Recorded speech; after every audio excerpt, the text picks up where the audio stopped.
Thank you very much for having me here. I'm very pleased and honored to be back at Cluj, in Cluj. It was a little bit sunnier last time, but I think it's very, very nice anyway. So my talk will be quite different to many other talks, at least to many other talks that I have listened to myself. Today, very interesting talks, but this will be slightly different, as I said. So it will not be a talk about film, although I will briefly, very briefly mention film at least once. And some might be surprised to hear that it will not even be a talk about intermediality. Rather, it will be a talk about mediality. Because the more I have worked with the notion of intermediality, I think I have realized that in order to get a good grip on intermediality, you have to scrutinize the notion of mediality closely. So I'm working very much with mediality now in order to try to build some sort of foundation for thinking about interrelations of media and media times. And looking at the call for papers, I must also disappoint those who think that I should talk about some new area of in-betweenness. Again, it will be a very old area of in-betweenness, namely the body. But nevertheless, I think that old areas, such as scrutinizing the importance of the body in communication, is really foundational also for all kinds of modern media. So you cannot escape the old foundational questions, I think, if you want to work with intermedial questions. So most of all then, to go back to the call for papers, I attach to what is described as in between bodies and media, the sensual and the abstract. That is my anchor, so to speak, in this conference's theme. Okay, so this paper consists of a brief overview of my view on the role of the human body in communication. This view is very much informed by the vital fact that mind and body are profoundly interrelated. After a few words on how I conceptualize communication, I will highlight the body as a producer of media products, the body as a media product, and the body as a perceiver of media products. And finally, I will elaborate on the body in the mind, perceiving media products.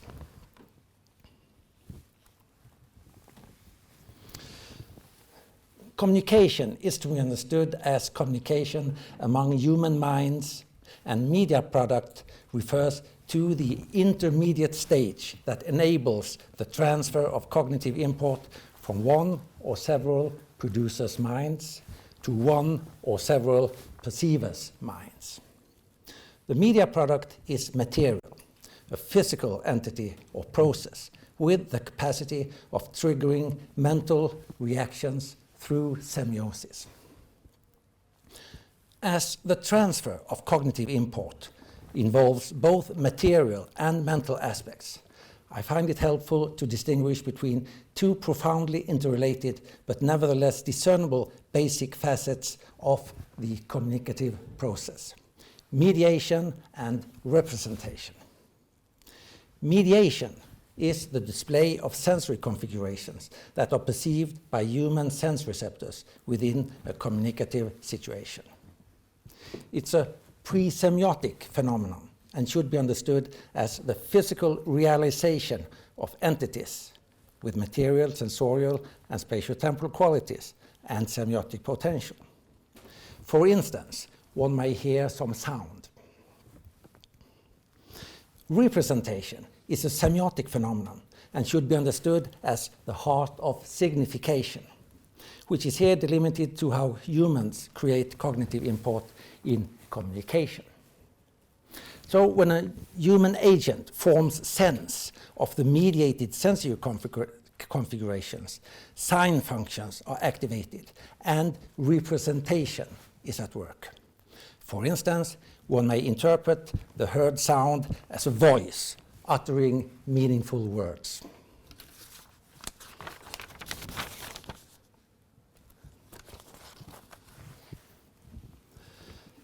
All communication thus starts with a producer's mind situated in a body that somehow creates a media product, the intermediate entity that makes communication among minds possible. The act of producing a media product is always initiated by the producer's mind, and always, to begin with at least, effectuated by the producer's body. Sometimes this primarily bodily act immediately results in a media product. For instance, when one person begins talking to another person who is standing beside her. The speech emanating from the vocal cords constitute a possible media product that reaches the perceiver directly. At other times, the primary bodily act is linked to subsequent stages of production, and it's not unusual for the primary bodily act to be connected to a broad range of actions and procedures before a media product comes to be present for a perceiver. For instance, talking through a telephone often requires manual handling of the telephone in addition to the activation of the user's vocal cords, and always requires constructed technological devices that are suitable to transmit the initial speech to another place in which the actual media product is constituted. That is, the speech that can be heard and understood by the perceiver. Similarly, a child drawing a picture for her father who is sitting at the same kitchen table only has to perform, in principle, one primarily bodily act in order to create a media product that is immediately available for the perceiver, the father. However, if the father is in another place, additional stages of actions and procedures must be supplemented. The drawing may be posted and physically relocated or scanned and emailed, after which it appears in a slightly transformed way as a media product that is mediated by a computer screen. The act of production may thus be simple and direct, as well as complex and indirect. It may furthermore include stages of storage, where either the body itself, including the brain, or external tools may function as storage devices.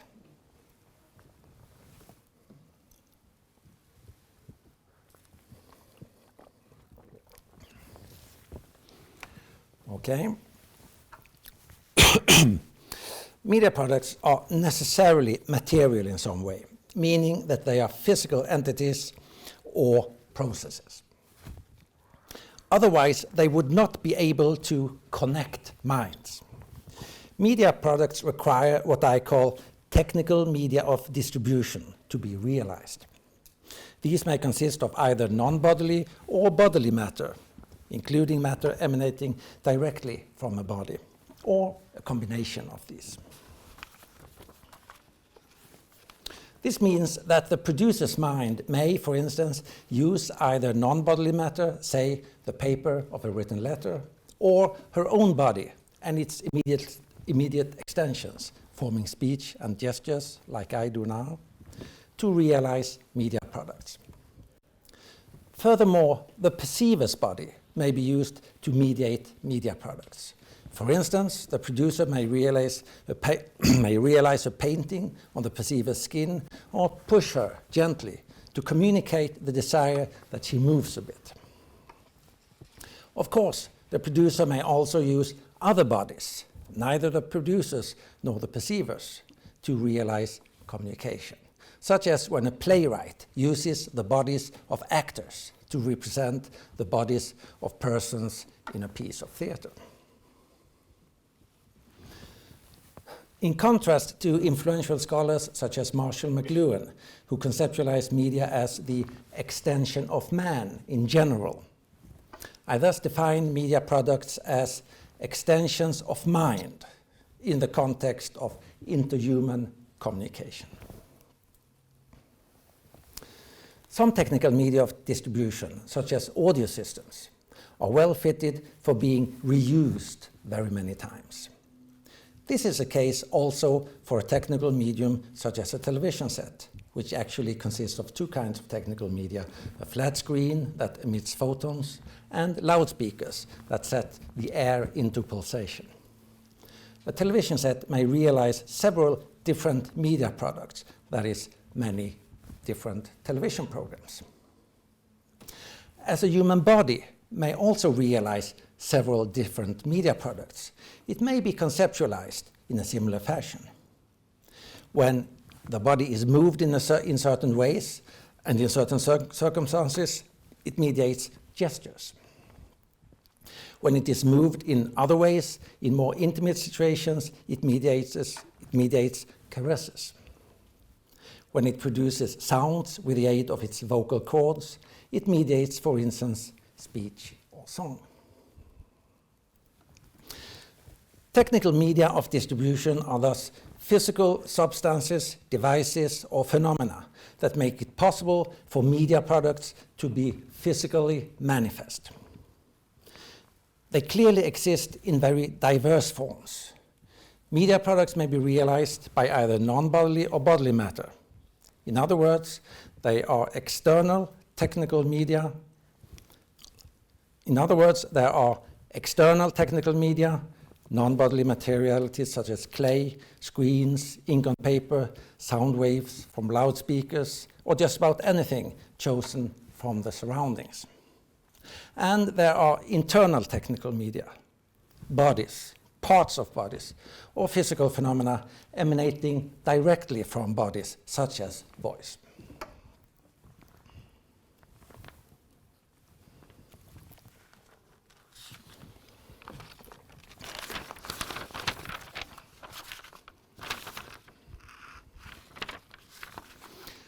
I've argued that human communication is about putting minds in connection with each other through material media products. This is obviously possible because the perceiver's mind gets in contact with media products through sensory perception, which is very much a corporeal phenomenon, of course. Exteroceptors register changes in the external environment. Interoceptors are sensible to the internal conditions of the body, and proprioceptors give us information regarding the body's position and posture in space. Our so-called five senses are thus actually, to be more precise, the five sense organs that register changes in the exterior environment: eyes, ears, olfactory organ, gustatory organ, and skin. These sense organs do not, however, simply consist of five different kinds of receptors. Both the olfactory and the gustatory organs consist of chemoreceptors, and the skin consists of both mechanoreceptors and thermoreceptors. Moreover, the sense organs do not work in isolation. Strong sound, for instance, can both be heard and felt with the whole body. Media products are additionally often sensorially multimodal. Human communication is thus made possible through the perception of media products, mainly but not exclusively through the external senses. The process ranging from reception of sensory stimuli to conscious or unconscious perception, however, is indeed very complex.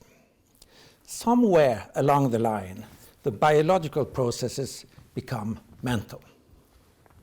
Mediation is supplemented by representation as the media product obtains significance. The perceived sensory configurations acquire cognitive qualities.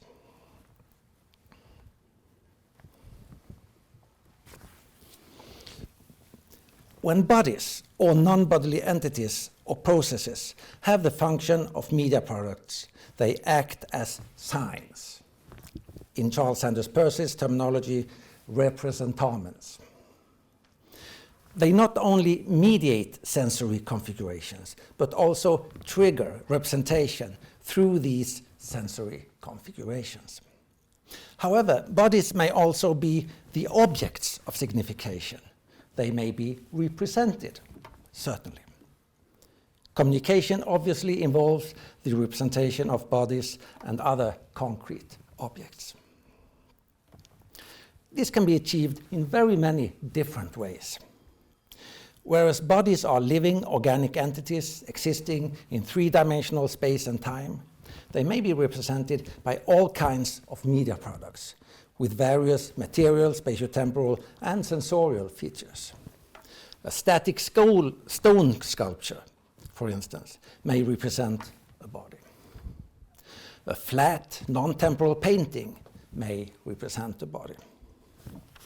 A sequence of film may represent a body. And indeed, an actor, being herself a living organic entity in three-dimensional space and time, may represent a body, like the body of Kate Blanchett representing the body of Queen Elizabeth.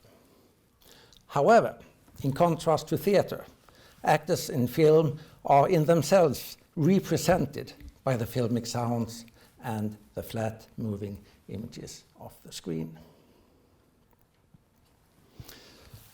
These are all examples of visual icons, signs based on similarity, perceived by vision. However, we may perceive similarity also through our other external senses. Bodies may be represented by auditory icons, such as musical sounds resembling patterns of human voice intonations or body movements. Likewise, bodies may be represented by tactile icons of all sorts, where qualities such as shape, texture, temperature, and movement resemble corresponding qualities of the human body. Furthermore, to continue with the other sign types in Peirce's famous trichotomy, bodies may be represented by indexes based on real connections, and symbols based on habits, having all sorts of material, spatiotemporal, and sensorial qualities. A few elementary examples will here have to suffice. Initials carved into the bark of a tree may function as indices for the former presence of a body.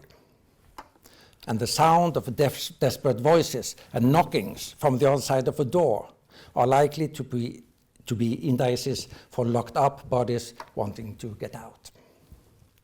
A visual or auditory word such as body is a symbolic sign for bodies because of our habitual associations between the visual or auditory sensory configurations and the notion that they stand for.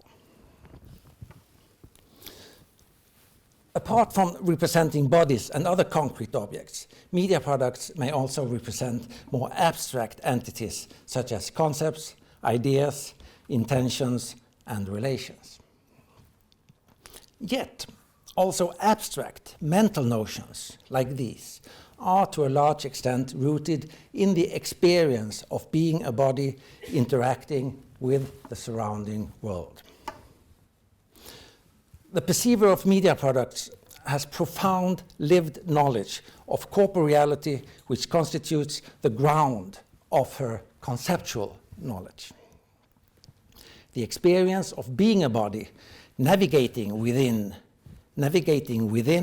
and interacting with the material world is so acute, it has been argued, that many abstract concepts must be understood as derivations from concrete sensory perceptions.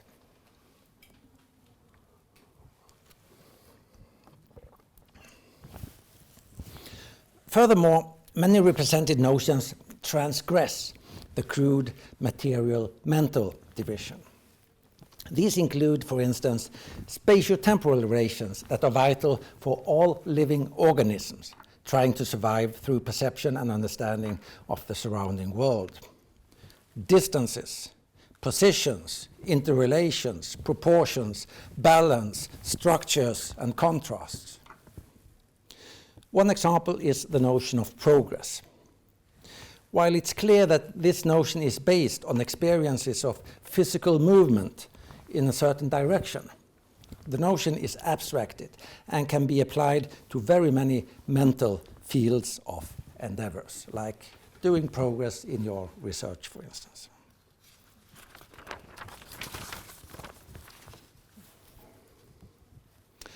In The Body and the Mind, Mark Johnson vigorously argues that bodily experience and imagination form the basis of meaning.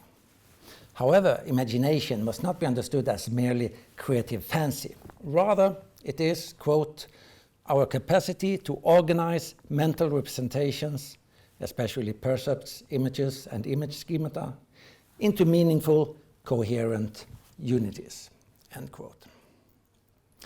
The notion of speciality is not central for Johnson, but it's clear that his main concepts for explaining how bodily experience forms the mind's framework, non-propositional schematic structures, image schematic structures of meaning, and so forth, to a large extent deal with the body's experience of space. Johnson has famously demonstrated that our minds are embodied, and his notion of image schemes, understood as preconceptual gestalt structures that are formed by bodily experiences and various sorts of perception, can be seen as capturing mental links that connect related cognitive domains through similarity. In other words, they constitute the mentally stylized common denominators that make resemblance between associated domains perceptible through abstraction. Now, if image schemes are links between various embodied cognitive domains, they must consequently, I think, also work as junctions between embodied cognitive domains and percepts. Accordingly, image schemes must also form links between different sensory modes and between different spatiotemporal and material modes.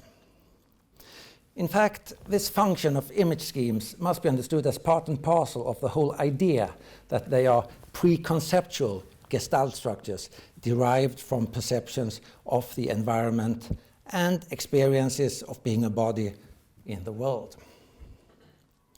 Image schemes are, again quote from Johnson, recurring structures of or in our perceptual interactions, bodily experiences, and cognitive operations, end quote. In this, the whole body and perception of all the senses must be included. There is much research in cognitive science, psychology, and related areas that substantiate these ideas, by the way. So, to summarize, the corporeal appears to be present at every vital stage and level of human communication. The producer's body is crucial for the realization of media products. Bodies and their immediate extensions often constitute the actual media product. The receptors of the perceiver's body link the media products to the perceived mind, to the perceiver's mind. And the media products often represent bodies through various forms of signification. Finally, even when the media products represent more abstract entities and phenomena, the experience of corporeality is hidden under the surface of seemingly immaterial concepts and thought structures. Thank you.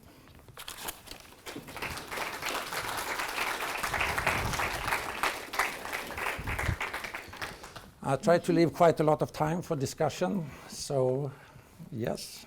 Okay, yeah. We don't have so much time. Well, I've talked for... We do have 10 minutes, so if we use it up, it will be good.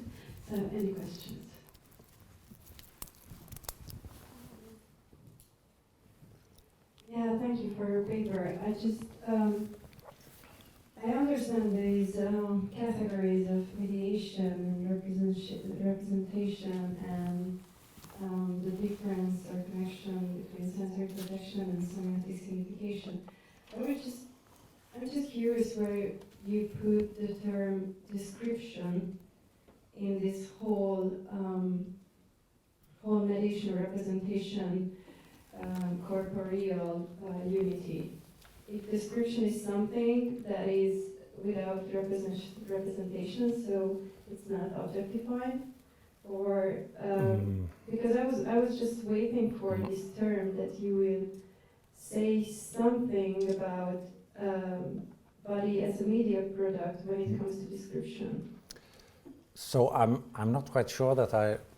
So you think description, the phenomenon of describing things? Yeah, exactly.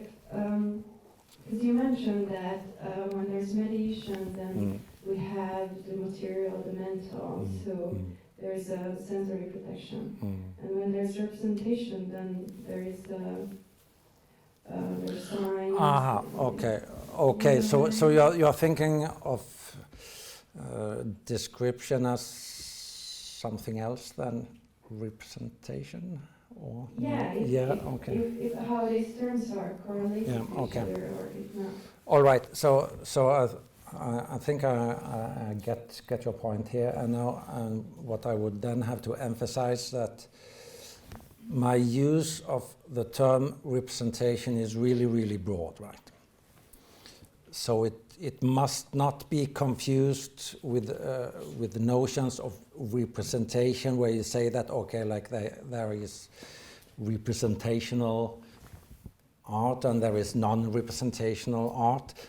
It's not about that, because for me, representation it's a semiotic term based on Peirce's idea of signification. So as soon as there is something in our minds that triggers something else, there is something that makes you think of something else. In communication, we can see something, hear something, and that produces an idea in our mind, so to speak. Or we may simply walk around and think for ourselves, and there is one thought triggering another thought.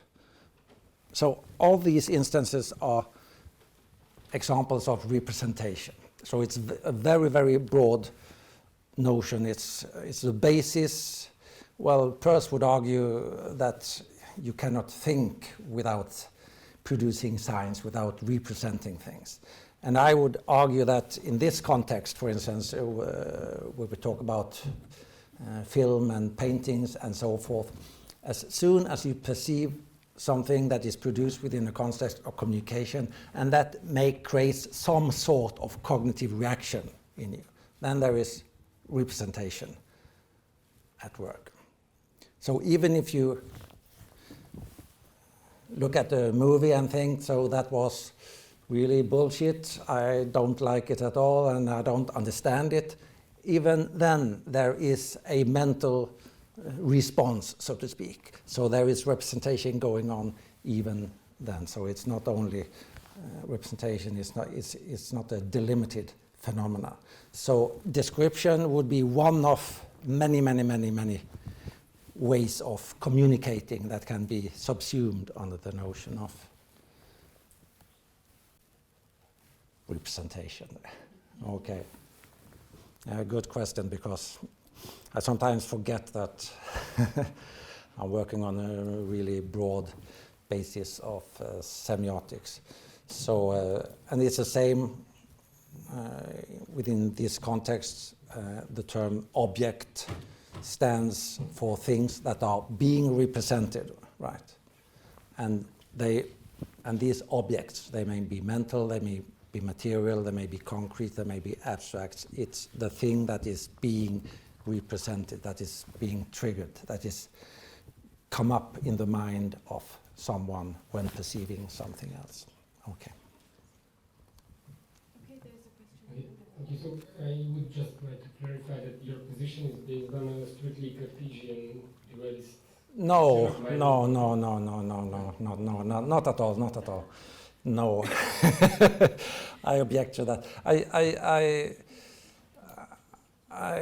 Since my main aim is to try to create some sort of models for understanding basically intermedial relations, and I think it's necessary.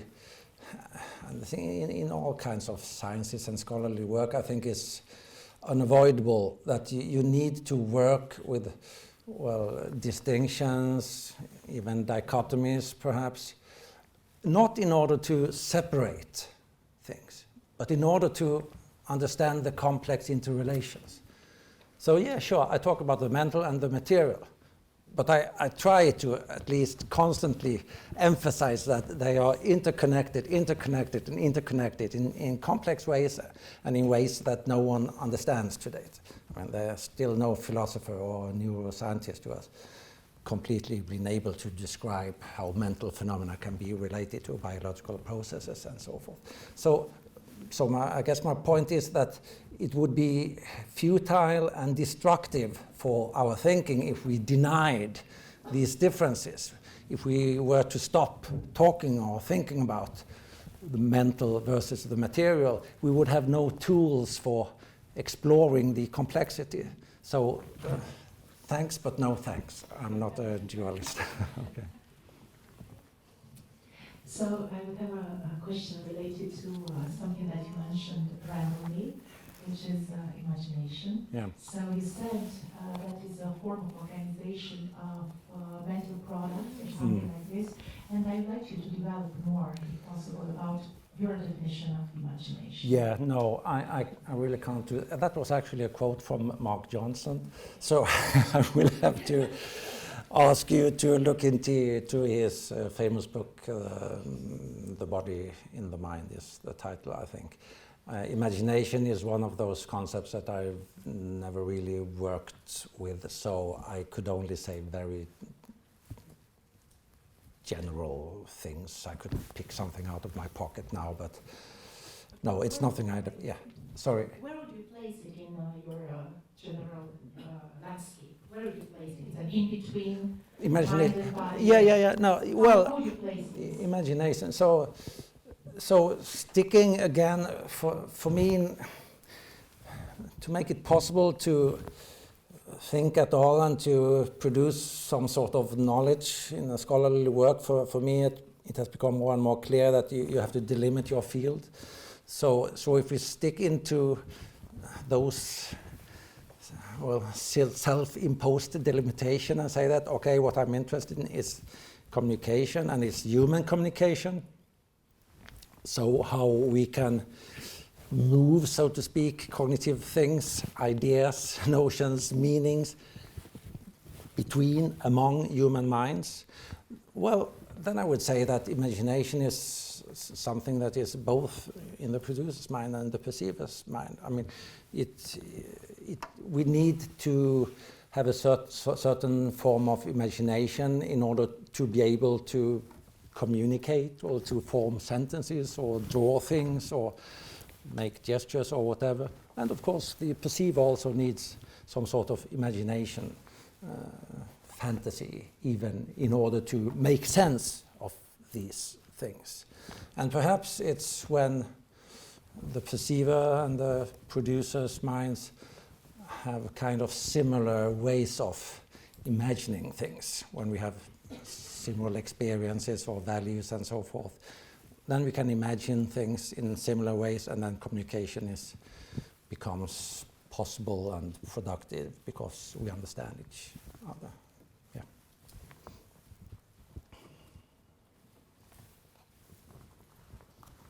Any more questions?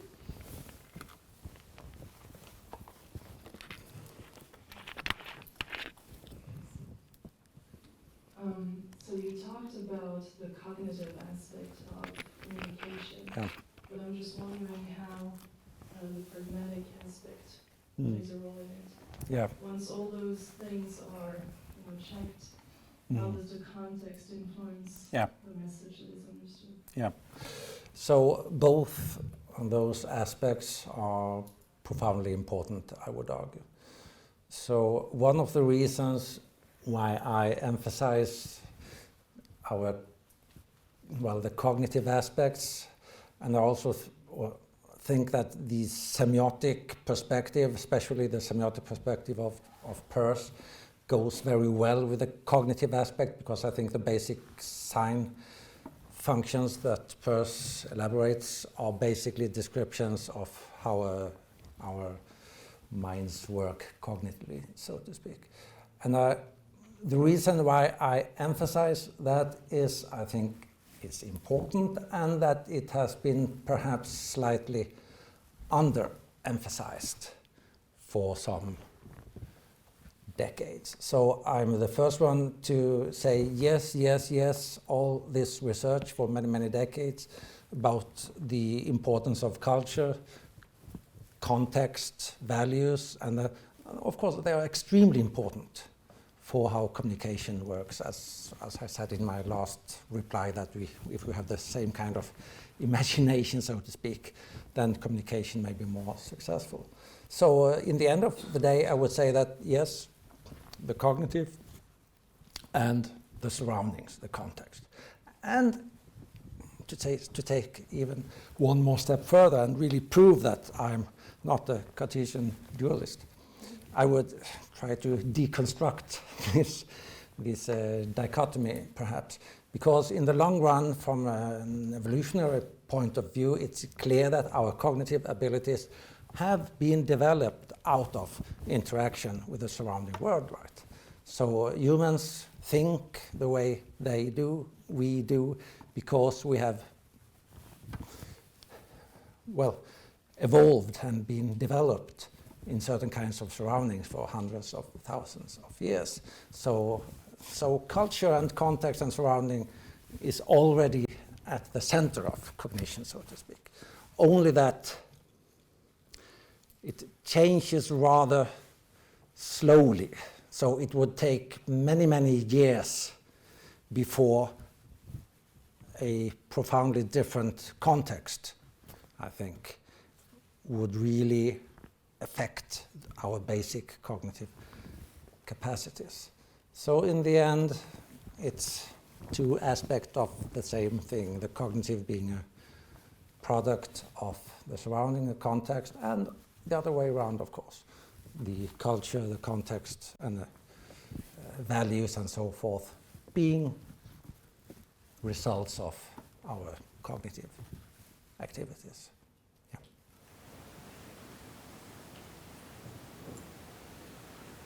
Thank you.